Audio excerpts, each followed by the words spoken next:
on rattrape petit à petit le timing.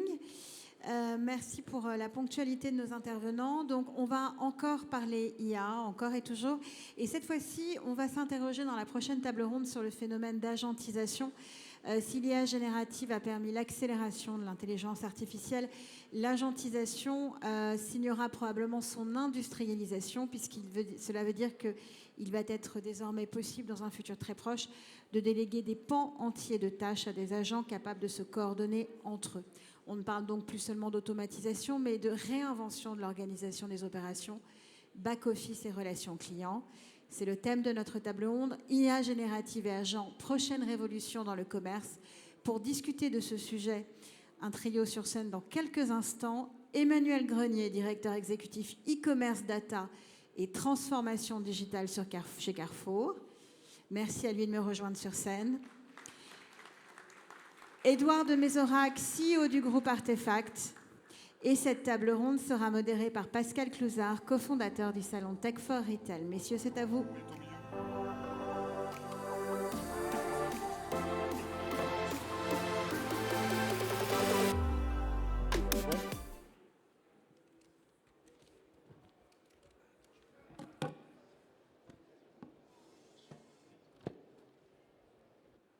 Bonjour à tous. On va vous parler d'agents et d'IA. Donc, on a invité pour cette table ronde, sur ma droite, Monsieur Grenier, le patron digital de tout Carrefour, grand passé dans ce monde-là, ancien patron de Cdiscount. Et sur ma gauche, le jeune patron d'Artefact, jeune CEO d'Artefact. Il est plus jeune que nous, en tout cas que moi, c'est évident. Et je vais commencer par leur poser une première question à tous les deux. Ils vont répondre chacun à leur tour. Expliquez-nous, c'est quoi un agent pour un enfant de 10 ans? Vas-y, Emmanuel. Alors, un agent, c'est un logiciel qui raisonne, qui orchestre et qui agit. Et c'est une révolution qui est importante parce qu'on arrive à la troisième, moi ce que j'appelle la troisième étape de l'IA. Il y a eu la première il y a une dizaine d'années qui était purement prédictive, où on faisait des tris et des filtres. Il y a l'IA qu'on a tous connue en 22 avec GPT qui est arrivée avec la création, donc l'IA générative.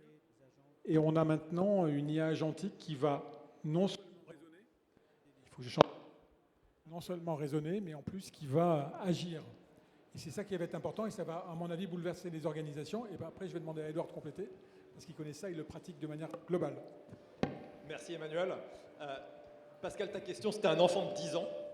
Donc si je vais utiliser une métaphore qu'un enfant de 10 ans peut comprendre, donc c'est imagine, tu es dans un jeu vidéo, tu n'es plus tout seul, tu as autour de toi des petits bonshommes qui ne sont pas des vrais joueurs, mais qui peuvent naviguer avec toi, qui sont toujours dans ton camp, qui vont choper des informations et qui vont être capables de prendre des décisions.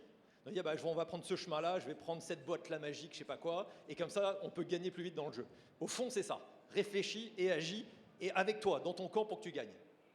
Alors moi, je vais donner un autre exemple, parce que je leur ai raconté à tous les deux, je reviens des États-Unis, et certains d'entre vous ont déjà vu des voitures autonomes. C'était à Los Angeles, et j'avais jamais vu. Et tout d'un coup, je me fais doubler par une voiture qui est finalement un agent. C'est un agent, ça va un peu plus loin que simplement Waze qui vous dit par où aller. Non seulement il a l'équivalent de Google Maps ou de Waze dedans, mais comme tu dis, il tourne à gauche, tourne à droite, il freine, et c'est assez bluffant. C'est très bluffant. Et il y en a deux applications. Il y en a une côté front office, vous en avez entendu parler, développée par OpenAI pour faire venir ses courses chez les retailers. Et donc ça nous concerne tous, en tout cas pour tous les retailers qui sont dans la salle, parce qu'on va avoir un enjeu, comme il y a 20 ans avec Google, notamment en alimentaire, comment on va s'adapter, comment on va prendre le train. Puis il y a un deuxième type qui concerne les back-office, c'est comment ça va venir fondamentalement révolutionner les organisations, on va en parler, et changer la manière de travailler dans les sièges, dans les organisations, dans les entrepôts, dans les magasins, dans les usines. Et pour compléter sur pourquoi est-ce qu'on parle agent aujourd'hui, il faut bien comprendre un truc qui est qu'on a tous expérimenté ça. Tu fais une requête sur GPT qui est un peu compliquée. Au bout d'un moment, la requête s'arrête, tu n'as pas compris pourquoi. Parce qu'en fait, le temps, la durée d'autonomie du modèle qui va essayer de naviguer, en fait, était relativement limitée. Sauf que ça, c'est en train de changer. Il y a une étude qui est sortie cette année, là. Tous les 7 mois, la durée d'autonomie de ce qu'on appelle un agent double. Donc, ce qui fait qu'il peut garder en mémoire, dire, ah, ok, il veut naviguer sur tel site web, il veut trouver telle information, et c'est ça la taille des chaussures d'Emmanuel, ben, l'agent, il peut chercher et trouver les choses. Donc, cette mise en mémoire fait que ils sont capables d'agir de façon plus longtemps autonome. Et concrètement, ça veut dire que c'est un LLM qui va comprendre ce que vous lui demandez, une capacité à mémoriser dont il vient de parler, et après des connecteurs avec vos systèmes d'information chez vous, parce qu'il faut qu'il récupère de l'information.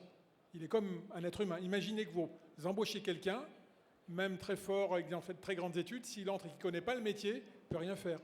Donc vous êtes obligé de l'alimenter. Donc vous avez un enjeu de connexion. C'est souvent très compliqué parce que la data est souvent pas très propre dans les organisations. Et après, la techno vous amène le raisonnement et la capacité à mémoriser qui est clé. Parce que sinon, la progression est limitée par la mémorisation. Et donc c'est pour ça que ce que dit Edouard est important. Alors, posons une question à Artefact, à Edouard. Comment tu vois maintenant le process de transformation des entreprises et qu'est-ce que les agents vont apporter là-dedans? Puis après, on demandera les illustrations sur Carrefour. La recette change complètement. Et c'est ça qui est pas simple. Parce que quand on faisait de l'IA traditionnelle, on avait besoin de beaucoup de données. Et après, on faisait un use case. Donc on disait, on va faire une meilleure prédiction des volumes de vente de tel type sur telle catégorie parce que la supply chain en a besoin. Pour moi, en fait, on faisait des cas d'usage, et les cas d'usage, c'est une forme de pointillisme. En fait, on fait des touches de couleurs dans le tableau. Est-ce qu'on a fondamentalement transformé une boîte? Moi, j'ai jamais vu dans ma vie, que ce soit en Chine, aux États-Unis ou en Europe, une boîte se transformer à coup de use case. Ça n'existe pas. Ce qui est intéressant avec l'agentique, c'est qu'en fait, on ne parle plus de use case, on parle de réinventer des workflows, réinventer des process, réinventer des façons de travailler. Donc l'approche n'est plus la même. On ne va plus chercher un point optimisé, on va regarder d'un bout à l'autre telle équipe de 20 personnes, qu'est-ce qu'ils font, c'est quoi toutes les étapes du travail, quelles sont les étapes qui sont multisystèmes, un peu répétitives, où il y a besoin d'avoir un travail intellectuel. Ces étapes-là, demain, on peut transformer et mettre un agent qui va aller augmenter les équipes qui bossent dans ce process. Donc on passe de use case, des touches de couleurs, à des peintures horizontales, et on peut vraiment transformer les workflows end-to-end. Et c'est ça qui est nouveau. Alors chez Carrefour, où est-ce que vous attaquez là? Nous, pour moi, avant qu'on passe aux exemples, parce qu'évidemment, on va vous donner des exemples, le maître mot, c'est l'accélération.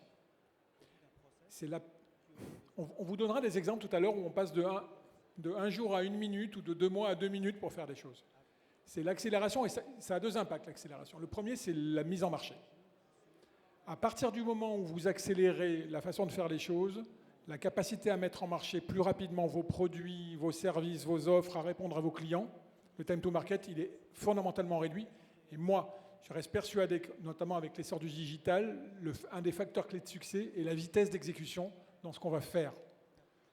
Le deuxième sujet, c'est qu'évidemment, ça va avoir des impacts sur les organisations. Quand on dit qu'on met 10 fois moins de temps à faire quelque chose, évidemment, il faut 10 fois moins d'énergie. Donc ça va, et on en parlera après, obliger à se réorganiser en termes de compétences et à faire évoluer les organisations. Mais le premier point clé, c'est vraiment le time to market et l'accélération de l'exécution vis-à-vis du client.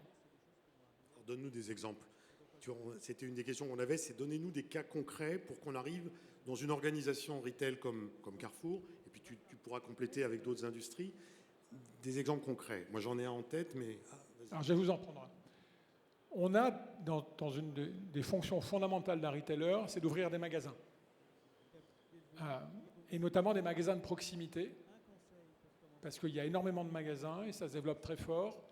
Et donc à chaque fois qu'on ouvre un magasin, on fait une étude, que ce soit un supermarché ou un petit magasin. Et aujourd'hui, il faut 2 mois. Entre récolter de l'information, faire l'étude, faire le ROI, avec les temps elapses que vous avez entre les différents services qui attendent à la queue leu, il faut 2 mois. Aujourd'hui, on a développé un agent qui prend 2 minutes. En gros, c'est un agent qui, connecté à notre base, le chiffre d'affaires de nos magasins. Donc on a la vue sur la France entière de nos chiffres d'affaires par magasin au mètre carré. Connecté à ce qu'on sait des études démographiques, des études quartier par quartier, des potentiels. Complété par les informations que va nous donner l'agent immobilier sur tel endroit dans telle ville, vous mettez ça à l'intérieur. Et en l'espace de 2 minutes, ça vous sort 4 pages qui vous dit voilà le business plan. voilà, est-ce qu'il faut y aller ou pas y aller? Et c'est pas plus faux, j'allais dire, c'est plus juste pour une raison simple, c'est que c'est neutre. Parce qu'on sait très bien tous que quand on fait des business plans, on a souvent très envie que ça marche, donc on monte les chiffres. Là, la machine ne monte pas les chiffres. Elle monte des chiffres extrêmement bruts et à plat. Et donc ça divise par 2 le nombre de sujets qu'il faudra étudier de manière humaine derrière. Parce que la moitié des projets vont être évacués en disant de toute façon ça ne passe pas. Et ce qui est important, on en reparlera, c'est qu'il y a une dimension humaine qui rentre à chaque fois dedans. Mais Édouard, vas-y, tu dois avoir d'autres exemples. Dans d'autres industries, vas-y. Alors, je vais d'abord reprendre un autre exemple chez Carrefour, parce qu'on passe beaucoup de temps avec Emmanuel, avec tes équipes, sur la promo. Process promo chez un distributeur, vous savez ça mieux que moi, on l'a tous vécu, ça prend beaucoup de temps, ça prend du temps de beaucoup d'équipes, des équipes marchandises, des équipes supply, des équipes magasins, etc. Et le coût de l'erreur est énorme. Donc lorsqu'il y a une erreur sur une UB qui est rentrée dans le catalogue avec un mauvais code, en fait c'est toute la chaîne après qui plante. Donc on a passé beaucoup de temps avec les équipes de Carrefour pour voir dans ce processus d'appel d'offres promo. C'est-à-dire c'est l'interface entre le distributeur et les marques pour construire un catalogue. Et bien systématiquement, il y avait des checks qui étaient faits manuellement. Est-ce que c'est le bon code? Alors on va rentrer dans le détail du retail. Retail, c'est le détail. Donc est-ce que c'est le bon code logistique? C'est pas le code EN. Est-ce que c'est le bon code logistique qui est rentré pour tel article? Et est-ce que on a bien tous les codes logistiques qui correspondent à l'UB? Ça, il y avait des gens qui regardaient manuellement et qui faisaient les checks qu'ils pouvaient. C'est-à-dire qu'ils ne pouvaient pas faire tous les checks. On a estimé à peu près, c'était 10 millions de checks par an qui étaient faits. Aujourd'hui, ce qui est en train d'être fait, et ça va passer en prod en décembre, c'est un agent qui a doublé le nombre de checks. Donc c'est ce que tu disais, Emmanuel, on peut être plus fin, plus juste avec cette techno, et ensuite qui s'assure que automatiquement, s'il y a une erreur, l'agent va envoyer un email au fournisseur en disant tu as mis tel code logistique, fais gaffe, tu t'es planté, parce que ce code logistique, c'est Noël de l'an dernier, c'est pas Noël de cette année, et donc si tu mets le code de l'an dernier, toute la chaîne va merder. Et donc ça, il envoie un email automatiquement, d'où l'action, et la correction peut être mise en place derrière. Et en fait, ça permet comme la donnée, c'est un cycle, la donnée, elle est créée au départ, si elle est mal créée, mais toute la chaîne derrière ne marche pas. Et donc cet agent-là, il va avoir, il va aider les équipes, et 2, il va aider à la qualité du flux derrière. Et je continue, parce que dans le processus promo qui est très complexe, il y a une deuxième étape après qui est les catalogues que vous recevez tous, enfin que vous receviez tous, parce qu'il y en a de moins en moins dans vos boîtes aux lettres qu'on retrouve sur les applis. Et il y a des processus de relecture des catalogues. Vous avez 300-400 produits par catalogue, il y a des photos, il y a des libellés. C'est pas seulement commercial, c'est juridique aussi, la relecture. Et il y avait jusqu'à 4 ou 5 relectures, avec des gens qui passent leur temps à faire ça. Et on s'aperçoit que l'agent analyse et propose, c'est-à-dire il va dans les bases d'articles, il voit la photo, il voit le libellé et il dit non, c'est pas 5 litres, c'est 0,5 litres. Et donc, il y a une colonne dans laquelle vous avez le libellé classique et il y a une deuxième colonne dans laquelle vous voyez l'agent écrire avec les corrections. Et il vous met en couleur les corrections. Donc, il analyse, il raisonne et il agit. Je vous assure que vous gagnez, évidemment, en efficacité, mais vous gagnez surtout en temps, parce que vous passez de 5 relectures à 1, voire 1,5. Et au lieu de prendre une journée, vous prenez 10 minutes. On est toujours sur ce sujet de time to market. Je vous donne des exemples qu'on vient d'avoir avec le retail. J'en ai un autre aussi à vous donner. Alors, je vous emmène d'abord aux États-Unis. Nebraska, c'est pas une blague. Boîte qui fabrique des composants chimiques pour l'agriculture. Le patron de cette boîte, c'est une petite boîte, PME américaine. Le patron de cette boîte nous contacte en nous disant « Je veux fabriquer un agent qui est mon double ». Donc le CEO double. Pour m'aider sur la réponse de mail, si on recevait des pléthores de mails, machin, etc., la réponse à des points juridiques, parce qu'il était sûr, comme c'est une petite boîte, il payait 5 millions de dollars par an de fees juste pour répondre à des questions juridiques de base. C'est-à-dire si au moins vous pouvez faire la première couche juridique de ça, et 3, de gérer les mises en place de rendez-vous automatiques avec ses équipes, etc. Donc en espace de 6 semaines, on a fait son agent double, son CEO agent double, et l'impact de ça, l'impact PNL de ça, bon, certes il a gagné beaucoup de temps, mais c'est surtout, il a réduit de 30% les frais d'avocat. Parce que les avocats intervenaient sur des trucs pas intéressants, et surtout très tactiques. Et la première réponse pouvait être faite automatiquement. Donc ça, c'est un patron de boîte, petite boîte américaine, qui lui-même se dit « je veux accélérer là-dessus ». Je vous emmène deuxième exemple, qui n'a rien à voir avec le retail. Indonésie. Grande banque indonésienne qui a des milliers de forces de vente pour expliquer quels sont les produits d'assurance, de placement financier, etc. Et c'est compliqué comme produit. Souvent, les vendeurs ne connaissent pas tous les produits. Et ensuite, donc les conseillers clientèle ne connaissent pas tous les produits. Et ensuite, les clients eux-mêmes, leur niveau de maturité financière est très variable. Et donc là, c'est un agent qui va écouter en direct les discussions, avec le consentement dès le départ du client, écouter les discussions et proposer à l'agent commercial qui est en train de parler de la banque, eh ben, c'est tel produit qui marcherait mieux, étant donné ce que j'entends, il faut plus de parler de tel service, et ça en live, en direct dans la discussion. Donc c'est les équipes de vente qui d'un seul coup deviennent meilleures face aux clients opérationnels sur le terrain. Moi j'ai un exemple que j'ai vécu lors d'une formation, parce que je vous conseille tous de suivre des formations sur ce qui se passe. Par un expert, on a vu monter en 5 minutes, montre en main, gestion de mail, gestion d'agenda et gestion de réponse.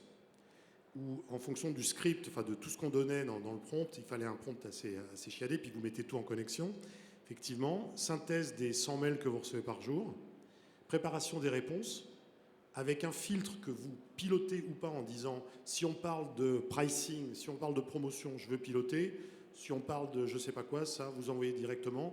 Inscription dans l'agenda, agenda envoyé à la personne, et réponse et synthétisation des réunions futures directement renvoyées par email. Ça a pris 5 minutes. Je ne savais pas que c'était possible. Donc là, vous avez des experts, ils le vivent, mais vraiment, faites-vous offrir par votre société, si vous l'avez sûrement, des très bonnes formations pour bien comprendre dans quel monde on va vivre. Alors, une autre question, avant de passer sur l'organisation et l'adoption, c'est ce que tu disais, Édouard, c'est l'époque. On fait d'époque, on fait du pointillisme. À quel moment on est capable vraiment de passer à l'échelle et qu'est-ce qu'il faut éviter comme chose trappe? Parce que tu as raison, chez Carrefour, moi je l'ai connu, on était quand même le roi d'époque et dans beaucoup de sociétés. Et donc, comment vous voyez justement cette mise à l'échelle? Alors, vas-y, Emmanuel. La première des choses, c'est n'attaquer que des sujets qui puissent être mis à l'échelle. L'époque, c'est bien, au début, pour apprendre à connaître des sujets, mais vous devez en attendre des retours sur investissement, sinon vous allez créer des coûts supplémentaires sans faire d'économie, et donc vous aurez un problème économique sur ce sujet-là. Donc, la première étape, c'est d'identifier quels sont les sujets sur lesquels vous avez de l'impact. Parce que vous ne pourrez pas tout faire. Parce que vous allez vous apercevoir, on a fait l'exercice, qu'il y a énormément de sujets qui sont des micro-sujets, et c'est une somme de micro-sujets dans une entreprise, de micro-process. Et donc, et après je passe la parole à Édouard, première chose, assurez-vous d'identifier les sujets, les 4-5 sujets à l'échelle. Et surtout, soyez disciplinés là-dessus. Vous choisissez vos batailles, encore plus sur ce sujet-là. Sinon, vous allez vous disperser. 100% d'accord, je complète. Pour passer à l'échelle, moi je vois il y a un certain nombre de conditions clés. Il y a le bon choix, exactement ce que tu disais Emmanuel. 2, data ready, donc être prêt en termes de données. Et on va creuser un peu parce que c'est pas par rapport à l'IA traditionnelle, on avait besoin de beaucoup d'historique et suffisamment de granularité. Là, on n'a pas tant besoin d'historique pour l'agentique. Par contre, on a besoin de ce qu'on appelle la couche sémantique, c'est-à-dire d'être très clair sur ce que veut dire la donnée. Exemple très simple. C'est quoi un lancement? C'est quoi un produit? C'est quoi un employé? Si avec ces 3 questions, il y a 50 réponses dans la boîte, alors c'est sûr que l'agent, il va complètement se paumer dans la boîte. Donc, être data ready, ça, c'est un point majeur. 2, être process ready. Et je pense que c'est ça le plus dur. Parce que, et non, dans ce que l'on voit, nous, on accompagne des boîtes industrielles, des boîtes de services, etc. On en parlait avec Emmanuel tout à l'heure. Il faut qu'il y ait un peu une logique d'ingénieur. Il faut qu'il y ait une logique de métaposture par rapport aux façons de bosser pour pouvoir vraiment implémenter de l'agentique. C'est-à-dire qu'il faut qu'il y ait des personnes qui réfléchissent comment est-ce qu'on travaille. C'est quoi les tâches, c'est quoi la séquence, c'est quoi la logique, etc. Et très souvent, être process ready, c'est avoir des gens dans l'organisation qui comprennent les vrais processus et en fait ce qui se passe vraiment dans le métier et qui sont capables de prendre du recul par rapport à ça et de dire ok, ben, demain on va réinventer ces façons de travailler. Et souvent, c'est ça qui est le plus dur, cette partie être process ready, parce que c'est lié au talent, et il n'y a pas forcément les bons talents pour faire ça. Et la technologie va devenir une commodité. Vous le voyez en tant à titre personnel, on va sur ChatGPT, sur Gemini, sur Copilot. C'est simple, la techno, elle est accessible. Donc en fait, ne mettez pas la techno en numéro 1, parce que soit les technos seront disponibles, soit des sociétés vont pouvoir vous accompagner. Le vrai sujet, ça a été dit, c'est les process. Si vous ne remettez pas à plat vos process, il n'y a rien de magique. Ça, c'est un truc important vis-à-vis de vos dirigeants. Il n'y a rien de magique dans tout ça. Si l'IA ne comprend pas les process et que les process ne sont pas écrits, il ne se passera rien du tout. Donc c'est des process avant la techno. C'est 75-25. Et je vais raconter une petite histoire pour illustrer ça. Boîte en Allemagne, grosse boîte consumer goods, très décentralisée. Nul en process. Nul en process. Donc il y avait très peu de gens qui étaient dessus. Pourtant, ils voulaient vraiment accélérer. Et donc on a fait le pari, honnêtement, je n'étais pas sûr que ça allait marcher au départ, de utiliser l'IA pour faire la première couche de mapping du process. Donc ce qu'on a fait, c'est qu'on a interviewé toutes les personnes qui bossaient, alors c'était un process de qualité en manuf, en usine. Toutes les personnes qui bossaient sur ce processus-là, on a enregistré les conversations et ensuite on a laissé avec du knowledge graph utiliser l'IA pour faire la première couche du process de facto utilisé et expliqué par les équipes. Alors c'est pas parfait, mais ça te fait une première réponse de la première couche de processus et ça fait la première couche de documentation. Et ce knowledge graph, il est basé sur les interviews et sur tous les docs qui existaient dans la boîte. Et c'était le bazar, tu avais des PDF de 300 pages que personne n'avait jamais lu. Donc le modèle écoutait la conversation, ensuite allait récupérer des trucs en disant « Ah oui, je comprends » et faisait une première version. Donc la techno peut même nous aider sur cette partie processus petit à petit. Alors encore une fois, c'est pas de la magie, c'est du boulot et ça prend du temps. Mais cette étape processus est clé, sinon on ne passera jamais à l'échelle de quoi que ce soit. Et vous allez avoir dans les entreprises deux visions qui vont se heurter. La première est une vision top-down qui va dire on prend 4-5 sujets, on les priorise, on met des budgets, parce qu'il faut des budgets, et on les craque. Puis vous allez avoir une deuxième vision qui est normale, qui est finalement tout le monde a accès à ça. Enfin, chez Carrefour, on la donne à 300 000 personnes. Donc laissons les gens faire pour optimiser leur quotidien, leur processus et gagneront de la productivité. La méthode qui marche, c'est la première, si vous voulez faire des économies. Le dirigeant choisit ses combats et les met en œuvre. Parce qu'en fait, ce qui se passe quand vous donnez l'outil à l'ensemble de l'organisation, c'est que l'organisation fait des gains, mais ils sont totalement inchiffrables. Et donc à la fin, tout le monde travaille mieux, mais vous avez les mêmes orgas avec des coûts en plus. Donc à la fin, vous avez perdu. Donc très bien de le faire par le bas, de donner à tout le monde, très bien de le démocratiser. Il faut absolument que les gens se forment, on parlera de formation tout à l'heure. C'est fondamental d'accompagner, mais les priorités, elles viennent d'en haut. Justement, moi j'ai cette question sur l'organisation et les craintes des gens. Donc sur l'adoption, et j'imagine que quand vous attaquez des process un peu top-down, il y a sûrement un peu de crispation, un peu de rejet, un peu de peur. Alors comment vous le vainquez ça? Le premier sujet, c'est que une partie du boulot est fait par les médias et est fait par la techno qui fait qu'on en parle tous les jours. Donc finalement, ça vous est connu et il n'y a pas de résistance à ça. Ce n'est pas un monstre qui arrive et dont on ne connaît pas la saveur, parce que finalement tout le monde y a accès. Le deuxième sujet, il est classique, c'est-à-dire qu'il faut qu'on accompagne les gens, c'est-à-dire qu'on est obligé de les mettre avec nous, tous, de façon, déjà pour comprendre les process, et deux, pour faire la réforme du process. Donc il faut absolument intégrer les équipes, ça ne peut surtout pas se faire en chambre, absolument pas se faire en chambre, sinon il y aurait une résistance. Mais ça, je dirais à la limite, ce n'est pas un sujet d'IA ou pas d'IA, c'est un sujet à chaque fois que tu fais de la transfo dans les organisations. Mais là, tu peux te dire, bien sûr, mais j'imagine qu'il y a une forme de peur quand même qui doit s'installer en se disant, je suis en train de faire mon process promo, on était à la marchandise 150 à travailler là-dessus, vous êtes en train de me dire qu'il restera 20 personnes. Donc ça, il va falloir le gérer quand même. Alors on n'en est pas là. D'ailleurs, je ne sais pas si vous avez vu toutes les annonces aux États-Unis, tout le monde développe de l'IA et en fait, même Walmart a annoncé qu'il n'y aurait pas de baisse d'effectifs dans les organisations. Ça, c'est aujourd'hui. Il y a deux choses. Évidemment, il y a des métiers qui vont être refondis. Tous les métiers du middle management sont des métiers qui vont être un peu secoués et qui vont devoir se réorganiser parce que si vous imaginez que les agents redistribuent le travail, finalement, le boulot, historiquement, si vous prenez de la hauteur du middle management, c'est de redistribuer le travail. Après, évidemment, ça va amener à une augmentation des expertises.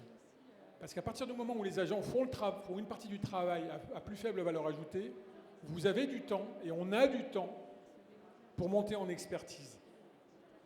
Et je pense que ça, c'est un sujet qui est majeur parce qu'il y a de la productivité, il y a de l'innovation à aller chercher par ça, parce qu'on va libérer du temps. Tu le vois dans l'industrie, j'imagine. On le voit partout. Je pense qu'il y a un des messages qui est important à faire passer, c'est la prise de posture du patron de la boîte qui dit vis-à-vis de mes employés, ça devient quasiment une responsabilité de l'entreprise de m'assurer qu'ils utilisent l'IA parce qu'il y a une forme de responsabilité supérieure de dire si on a 80 000 employés qui ne sont pas en utilisant les derniers outils, les dernières technos, même eux-mêmes, ils vont se faire déclasser du marché. Donc une forme de responsabilité de mon point de vue de tous les patrons de boîte en disant mais j'emploie des dizaines de milliers de salariés, il faut que ces dizaines de milliers de salariés utilisent les dernières technologies qui sont en place. Et même je rajouterais, en fait très souvent, pour moi le meilleur, j'ai la plus grande pré-sales team du monde, c'est les enfants des membres du COMEX. Ils sont là à montrer à leurs parents, regarde je fais une présentation automatique avec Gamma, et leurs parents tombent de leur chaise et disent je mettais des semaines à le faire. Donc, et ça en général ça ouvre les yeux. Donc c'est le patron, une forme de posture, dire on embarque tout le monde sur le sujet, etc. Deux, il y a, moi je pense, un vrai travail de réinvention sur la nature des rôles dans l'organisation. Truc très concret. Si toutes les tâches un peu mondaines, mundane tasks, les trucs de base, sont faits demain par des agents, on aura beaucoup plus de temps pour faire du vrai travail, du vrai deep work. Donc moi je pense que dans beaucoup de métiers, on va énormément gagner en qualité si le temps passé à faire du deep work, du vrai problem solving, va augmenter. Et donc ça, il faut accompagner les équipes dans cette transition. Et souvent, une bonne approche, c'est de dire, c'est quoi les personas qu'il y a dans mon organisation, tu vois, chef de produit marketing, négociateur, directeur de catégorie, etc. Demain, cette persona, comment est-ce qu'elle va travailler différemment? Qu'est-ce qu'elle doit utiliser comme outil? C'est quoi son interface de gestion? Et c'est quoi le cœur du métier qui ne va pas changer? Ou c'est vraiment, cette personne doit passer plus de temps là-dessus. Donc cette approche persona souvent permet de centrer sur le salarié, l'humain de la boîte. Je vais vous donner un exemple de vieux retailer sur la promotion. Dans le retail food, ça date un peu, mais je pense que les agents vont révolutionner ça. Globalement, une direction marchandise d'un gros retailer, je pense que 70% en France du temps est passé à faire de la promotion. Et la négociation, j'ai envie de vous dire, c'est 10%. Et l'administratif, on va remettre 20%.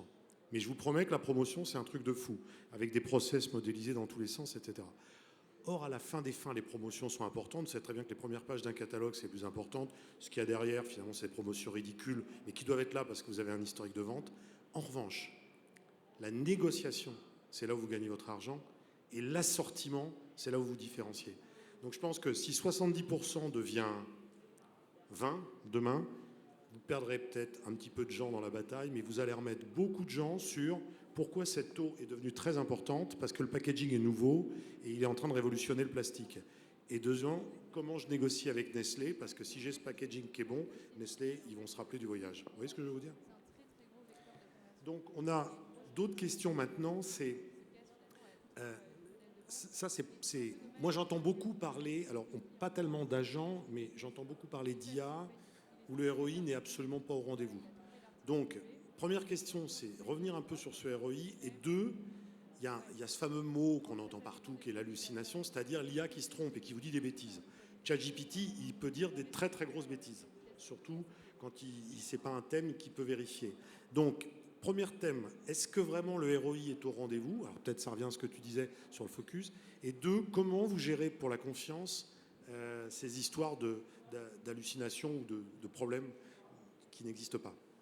Sur le ROI, la réponse c'est oui, si vous avez bien priorisé vos combats et que si vous n'êtes pas resté dans une logique de POC. Donc, ça pose deux conditions en fait. La première, c'est qu'on se soit bien mis d'accord sur ce qu'on est allé aller chercher et qu'on ait bien mobilisé tout le monde autour du projet. Pas de 10 ou 15 ou 20 projets, parce qu'on n'y arrivera pas, vous n'y arriverez pas. Nous, on l'a essayé, ça ne marche pas. Donc, je vous fais mon retour d'expérience. Le deuxième sujet, c'est qu'il faut s'être projeté d'ores et déjà sur comment l'organisation va évoluer. Parce que si vous attendez que les organisations, que les systèmes soient en place et que les organisations n'évoluent pas, vous allez vous retrouver avec l'organisation historique plus le nouveau système par-dessus. Et au bout d'un moment, tout sera ancré, vous ne pourrez pas modifier. Donc, les ROI sont à la fois dans la mise en œuvre et dans la rapidité de mise en œuvre dont je parlais, mais aussi dans les réorganisations à l'intérieur. Et c'est important d'aborder les deux au même moment. plusieurs choses sur le ROI, complètement d'accord avec ce que tu dis Emmanuel, pour aller un cran plus loin sur qu'est-ce qu'on voit. Alors, ça coûte cher. Ça coûte cher, globalement l'IA ça coûte cher, et donc il faut impératif de bien choisir les batailles. Alors les 3 zones qui sont des zones de gains immédiates, c'est ce que les études ont montré, la fameuse étude du MIT là, qui est sortie pendant l'été sur qu'il n'y a que 5% des boîtes qui arrivent à avoir beaucoup d'impact, en parle, c'est l'IT, tous les métiers IT. Exemple hyper concret, on a aidé une boîte à migrer d'un service de Google qui devenait obsolète au nouveau service. En fait, ça aurait pris des semaines. Avec 3 agents, tu migres ton code beaucoup plus facilement. Donc IT et tous les métiers de l'IT sont en train d'être bousculés. Donc les façons de travailler, même la façon de gérer des prestataires, la façon de coder évidemment, etc. 2, tout ce qui est service client. C'est souvent, ça prend beaucoup de temps, ça a un impact chiffre d'affaires, ou ça a un impact marge direct bottom line, en méthode l'agentique au bon moment, aux bons endroits, etc. C'est l'impact direct. Et 3, c'est tout le monde marketing, médias, créa, etc. où en fait il y a une profusion de contenu, donc il faut se différencier de plus en plus, et en même temps il y a un besoin de personnalisation. Donc ça pareil, si on rattachait à du chiffre d'affaires, ça permet de gagner très vite. Donc ça, dans la recette de l'IA, si on se focalise sur les bonnes batailles, ça marche bien. 2, il y a une équation de l'IA qui change et qui n'est pas simple. On passe d'un monde où construire de l'IA, développer des modèles, etc., faire du build dans le monde IT coûtait cher. Aujourd'hui, à l'IA, ça ne coûte pas si cher que ça. Par contre, le run peut coûter plus cher.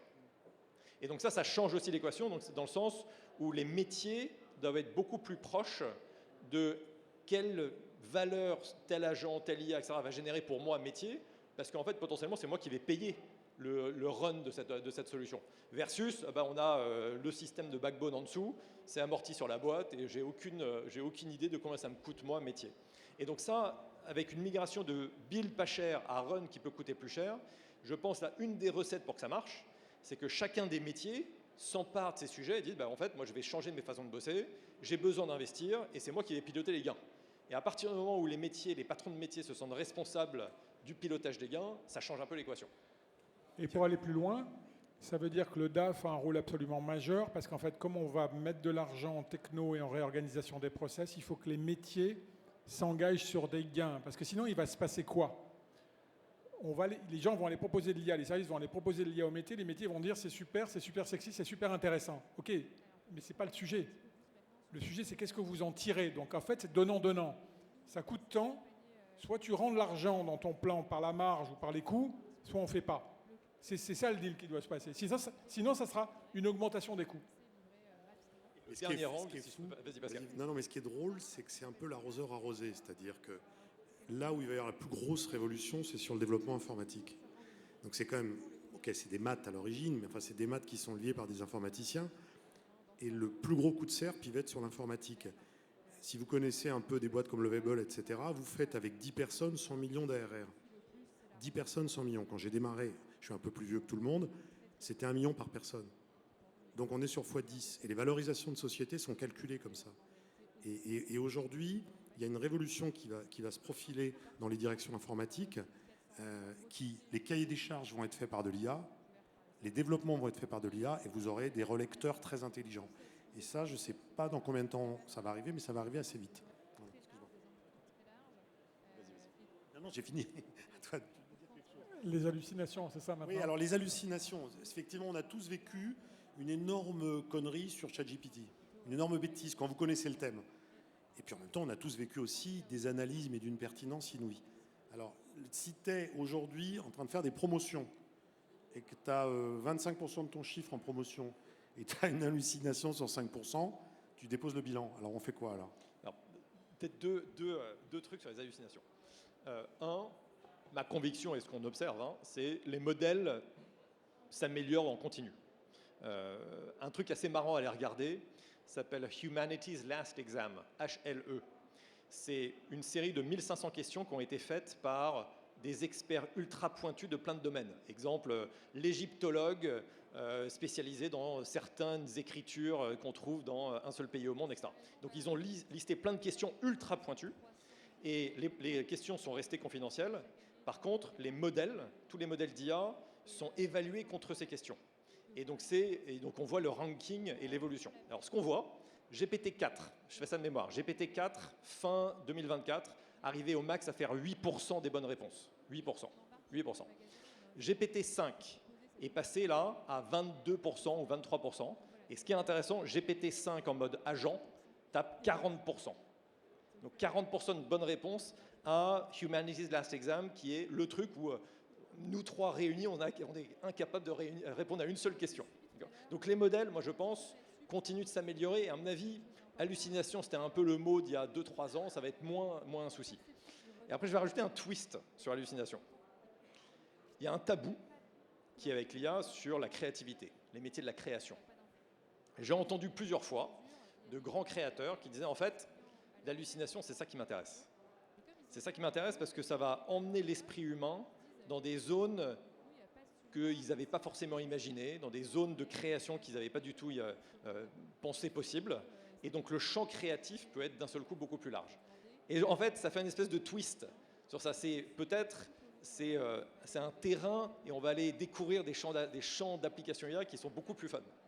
Je vais vous raconter, attends, je réagis là-dessus parce que vous le savez ou pas, moi j'ai fait des formations, donc j'ai appris. Dans ChatGPT, vous pouvez demander dans une personnalisation le degré, c'est pas dans le prompt, c'est dans votre profil, le degré de créativité. C'est très amusant. Et évidemment, c'est des probes, c'est des probas. Si vous dites le ciel bleu, il va être avec une probabilité à 95%, nuageux à 92%, vert, il va être à 15%. Mais vous pouvez forcer ChatGPT et lui demander une espèce d'esprit créatif. Et c'est ce que tu dis, il y a des gens qui le font. Évidemment, ce n'est pas des comptables, ceux-là, hein, ils ne le font pas dans la comptabilité. Mais ils le font dans les agences de pub et tu vas avoir des trucs complètement dingues. C'est Orange is the new black, etc. Mais je réagis parce que je l'ai vécu et moi, je me suis mis 100% droit. Tu vois, je n'ai pas été le maître très créatif. Alors, dans le retail, on a besoin de créativité, mais la majeure partie de nos sujets sont des sujets de processus, notamment d'assortiment et de livraison.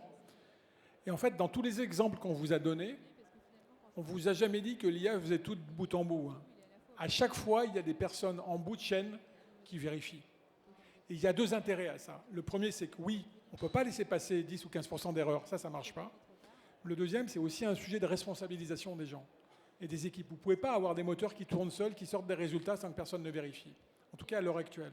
Donc vous avez un aspect psychologique de responsabilisation et un aspect de vérification et de fiabilité de ce que vous allez sortir. Donc, human in the loop, c'est important. On ne peut pas sortir les gens, les personnes, des dispositifs et des process. Et ce que font les boîtes matures là-dessus, c'est une vraie gouvernance de l'IA. On a beaucoup parlé de la gouvernance de la data, mais une vraie gouvernance de l'IA qui est sur quel type de décision on peut laisser l'IA opérer, sur quel type de décision c'est impérativement un humain qui opère, c'est quel niveau qu'ils peuvent contrôler, et ensuite quels sont les protocoles d'évaluation des IA. Donc quand on parle d'agents, au bout d'un moment il y aura des dizaines d'agents, il faut qu'on ait des méta-agents qui évaluent les agents. Et il faut qu'on ait des méta-agents qui peuvent couper des agents si le truc ne marche pas. Donc il y a une espèce de gouvernance de l'IA qui est en train de se mettre en place et qui, elle, pour le coup, doit être pensée humainement et pensée par le management de la boîte. Terminator, on y est presque. Justement, alors, comment vous voyez, là ça va être un peu notre dernière question, projetez-vous, c'est très difficile à dire, à 4-5 ans, alors toi évidemment Emmanuel en parlant plutôt du retail et de Carrefour et toi en parlant d'autres industries, comment vous voyez le futur là? Moi je pense qu'il y a deux enjeux. Il y a d'abord un enjeu d'adoption, c'est-à-dire si je sors de Carrefour et qu'on sort de l'entreprise et qu'on regarde le pays, la France, il y a des sujets d'adoption par rapport aux autres pays du monde. On n'est pas en retard. On est en retard sur les technos, parce que les technos elles sont toutes américaines, mais on n'est pas en retard sur l'adoption et c'est fondamental que les boîtes et l'ensemble des collaborateurs adoptent ça. Parce que sinon, on sera pour le coup en retard sur le deuxième volet et ça sera un problème économique. Parce que la compétitivité économique, elle est liée à la compétitivité technologique. Le deuxième sujet, c'est finalement où est-ce qu'on va se retrouver. Et pour moi, c'est encore un autre sujet. On met le pied dans le sujet de la robotique, parce que quand on voit le physique plus l'intelligence artificielle, là, on peut se poser d'autres questions derrière. Mais il reste 2 minutes. Alors sur les 2 minutes, ta question est super large, Pascal. Mais moi, ce que toi, tu vois toutes les industries. Et je vois toutes les industries, et on est dans 25 pays, donc je passe beaucoup de temps à voir ce qui se passe ailleurs. Moi, ce que je retiens, ce qui me marque le plus, c'est que, en fait, l'IA va réduire drastiquement la différence entre avoir une idée et la réaliser. Et donc, ce qui va gagner, c'est les gens qui ont des idées. Donc c'est les boîtes qui ont des idées, c'est les entrepreneurs qui veulent créer des nouveaux trucs, parce que le fait de réaliser peut être fait hyper vite. Et donc, plus on a d'idées, plus c'est des idées pertinentes, originales, machin, plus on va gagner. Et après, il y a urgence, de mon point de vue, à bouger, parce que je pense qu'il va y avoir une série d'entreprises IA natives qui vont venir attaquer les entreprises non IA natives en ayant des bonnes idées au bon moment. Et comme la réalisation est beaucoup plus rapide, les barrières à l'entrée sont beaucoup plus faibles et donc peuvent choper des parts de marché très rapidement. Et ça, on le voit dans plein de secteurs, on le voit en Chine, on le voit en consumer, on le voit en beauty, etc. Et là, il y a urgence, parce que ça devient une histoire de compétitivité et d'existence de la boîte. Petit côté terrifiant, mais bon. Écoutez, il nous reste moins d'une minute. Une petite punchline pour finir, une petite idée. Oui, moi, mon seul point, c'est allez-y. Hein. Surtout, enfin, est-ce que les gens qui sont dans la salle peuvent lever la main pour ceux qui ont des entreprises qui sont déjà rentrés dans le sujet? À peu près tout le monde, non, ça fait 30%. Si ouais, je calcule, 30%. Donc, il faudrait qu'on soit à 70-80, mais vraiment, allez-y, parce que entre déjà le moment où on y va et le moment où on arrive à faire des choses, il faut un peu de temps. Et c'est le rôle, pour moi, on pose souvent la question, c'est quoi le vrai responsable de l'IA, qui doit prendre le sujet, etc. Ma réponse est très simple, c'est le DG. C'est CEO, c'est le Chief AI Officer, point. Après, il peut déléguer, orchestrer, etc. Mais c'est lui ou elle qui doit prendre le mandat et dire, c'est l'avenir de la boîte, et donc on va travailler sur cette adoption de l'IA. C'est comme Internet, il y a 20 ans. C'est le même que tu sujet. connais mieux que tout le monde ici. Et moi, je vais finir sur une anecdote pour vous dire, formez-vous, formez-vous, formez-vous, parce qu'il y a dans l'industrie informatique en général des espèces de sauts quantiques. Moi, j'en ai vécu un en étant beaucoup plus vieux, quand on est passé aux bases de données relationnelles. Il y a une partie des informaticiens qui étaient perdus. Et puis évidemment, après, il y a eu les SaaS, etc. Et l'IA est en train de faire cette espèce de leapfrog. Et je vous conseille vraiment, formez-vous, formez-vous, formez-vous. Parce que si vous ratez la connaissance de ces nouveaux outils, en général, je ne parle même pas d'agents, je pense que vous allez perdre une employabilité énorme.